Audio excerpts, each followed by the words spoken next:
Hello दोस्तों, स्वागत है आपका। आप देखोगे कि आरआरबी एनटीपीसी का जो है शॉर्ट नोटिस ऑफिशियली रोजगार समाचार पर आ चुका है। तो इससे आज जो मैं आपको डिटेल देने वाला हूँ वो ये है कि इसमें एज का क्राइटेरिया जो है वो क्या रहने वाला है, और भी सारी जो बाकी डिटेल्स है उन पर मैं वीडियो आपको बताता रहूँगा। एक सबसे बड़ा फ़र्क जो पिछली एनटीपीसी और इस एनटीपीसी में आ गया है कि 12th लेवल का अलग एग्ज़ाम दिख रहा है और ग्रेजुएशन लेवल का अलग एग्ज़ाम यहाँ पर दिख रहा है, क्योंकि फॉर्म अगर अलग अलग अप्लाई हो रहे हैं, इनकी डेट स्टार्ट अलग अलग हो रही है और CEN जो है वो 05 और 06 के हिसाब से आया है। आप अगर इस नोटिस को पढ़ना चाहते हो तो मेरे टेलीग्राम चैनल को ज्वाइन कर लीजिएगा, जो आपको मिलेगा, सर्च करोगे अगर @ADARFHA आदर्शा गाइड्स GUIDES ये सर्च करोगे तो मिल जाएगा। तो आप यहाँ देखोगे तो ये जो CEN 05 और 06 इस हिसाब से आया है। दोनों वैकेंसी एनटीपीसी ही है, बस एक ग्रेजुएट लेवल एक अंडर ग्रेजुएट लेवल रहेगा। जो पोस्ट जिस हिसाब से आई है वो यहाँ पर आपको दिख जाएगा। सारी की मैं कोशिश करूँगा कि मैं आपको जॉब प्रोफाइल बता सकूँ। ठीक है, अब इसमें जो एज का क्राइटेरिया रहेगा वो मैं आपको बताना चाहता हूँ। तो आप यहाँ देखोगे कि एज जो काउंट हो रही है वो 1/1/2025 से हो रही है।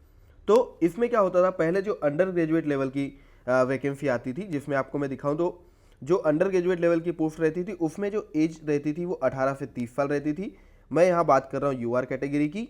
और जो ग्रेजुएट लेवल में होती थी वो 18 से 33 रहती थी। साथ में जो रिजर्वेशन मिलता है वो इस हिसाब से मिलता है, जैसे ओबीसी को 3 साल का, SC/ST कैटेगरी से तो 5 साल, और इतने सारे अलग अलग तरीके से रिजर्वेशन मिलते हैं। जैसा कि आरआरबी की 2024 की सारी वैकेंसी में हो रहा है कि 2019 कोविड के कारण +3 साल का एज रिलैक्सेशन दिया जा रहा है। तो बर्थ डेट के हिसाब से क्या एज मिलने वाली वो मैं आपको यहाँ पर बता देता हूँ। तो देखो, आयु सीमा जो रहेगी वो 1/1/2025 के हिसाब से अगर काउंट की जाए तो आपको ये बाकी सारे पे ध्यान नहीं देना है। अब यहाँ पर ध्यान दो आप, अगर लोअर लिमिट जो है वो तो हमेशा सेम रहेगी, लोअर लिमिट तो नहीं बदलने वाली। ये बात आपको समझ में आ गई कि लोअर लिमिट जो रहती है वो वही रहेगी, क्योंकि जो रिलैक्सेशन मिलता है वो अपर एज लिमिट में मिलता है ना। तो लोअर लिमिट के लिए जो डेट है वो तो बिल्कुल ये रहेगी कि अगर आप नॉट बोर्न आफ्टर, यानी कि अगर 1/1/2007 को भी आपका बर्थ डेट है तो आप अप्लाई कर सकते हो दोनों CN के लिए। और यहाँ पर देखो, नॉट अर्लियर देन, यानी कि अगर 2/1/1992 को भी कोई पैदा हुआ है तो वो अंडर ग्रेजुएट लेवल पे अप्लाई कर पाएगा, और 89 को भी अगर पैदा हुआ है तो वो 36 को अप्लाई कर पाएगा, वो 36 की एज में आएगा, वो अप्लाई कर पाएगा। और अगर वो ओबीसी से है तो ये डेट है 2 जनवरी 1989, और ये किसके लिए, अंडर ग्रेजुएट, और ग्रेजुएट के लिए 2/1/1986 को भी अगर कोई पैदा हुआ है, यानी उसकी बर्थ डेट ये है। इससे क्या समझ में आया कि अगर किसी की बर्थ डेट 01/01/1986 निकली तो ये अप्लाई नहीं कर पाएगा।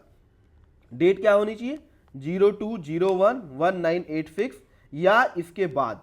बात आ रही समझ में। अगर SC/ST कैटेगरी से आप हो तो अगर आप 2 जनवरी 1984 का भी बर्थ डेट है आपकी तो भी आप ग्रेजुएट लेवल के लिए अप्लाई कर पाओगे, और अगर 2 जनवरी 1987 है तो आप अंडर ग्रेजुएट पोस्ट के लिए भी अप्लाई कर पाओगे।